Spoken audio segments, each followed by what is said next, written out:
රතු පාට ගානට්ස් වලට සිංහලෙන් කියන වෙන නමක් තියෙනවා මාකට් එකේ. රබහ කියලා පාවිච්චි වෙනවා.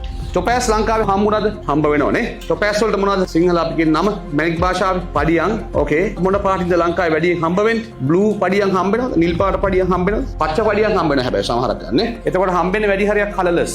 කලර්ස් හම්බුනහම දන්නවද කරන දේ? ටොපෑස් වල අපේ ලංකාවේ තිබුණ ලොකු ටොපෑස් නිදියක්. තව නෝමල් ටොපෑස් උත් තිබ්බ ඇත. හම්බ වෙනවා. ඔය මැණික් එක අපිට ගොඩක් හම්බ වෙනවා. ටොපෑස් තමයි වෙන් කරගන්න අපි දඟලන්නේ. අද අපි මේක වෙන් කරනවා. ටොපෑස් වෙන් කරනවා වයිට් සෆයර් වල. පොඩි උපකරණයක් පාවිච්චි කරලා. යෙලෝ ටොපෑස් වෙන් කරනවා යෙලෝ සෆයර් වල. පොඩි උපකරණයක් පාවිච්චි කරලා. ඒක බොහොම ලේසි දෙයක්. අපි අද හවස් වරුවේ අපේ ප්‍රැක්ටිකල් එකේ කරනවා. වයිට් ටොපෑස් වලට එච්චර ඉල්ලුමක් නැහැ. හරි ඇමරිකාවට. හීට් කරන එක ටොපෑස් වලට සාමාන්‍ය වැඩියෙන් කරන්නේ නැහැ. අපි කරන්නේ ඉරඩියේට් කරන එක. දැන් මෙයාගේ අතේ තියෙන්නේ ලන්ඩන් බ්ලූ ටොපෑස් කියන කලර් එක. ඕක හදන්න සාමාන්‍යයෙන් ගැමා රේ එකට එක්ස්පෝස් කරලා අර වගේ ලොකු බිල්ඩින් වල දාලා ගැමා මේව ගහලා සාමාන්‍යයෙන් අවුරුදු 1කමාරක් විතර තියන්න ඕන. තව කලර් එකක් තියෙනවා. මොකද අනික් කලර් එක ඔයගොල්ලෝ දන්න විදිහට. ඕක London blue topaz. Sky blue yes sky blue කියලා කියන්නත් පුළුවන්. තව නමක් කියනවා ලස්සන. බ්ලූ කලර් එකක් තියෙනවා. සෆයර්ත් එක පැටලෙන එකක් පැටලෙන්නේ නැහැ ඇත්තටම. ඒකට අපි කියනවා ස්විස් බ්ලූ ටොපෑස් කියලා. Swiss blue ටොපෑස්.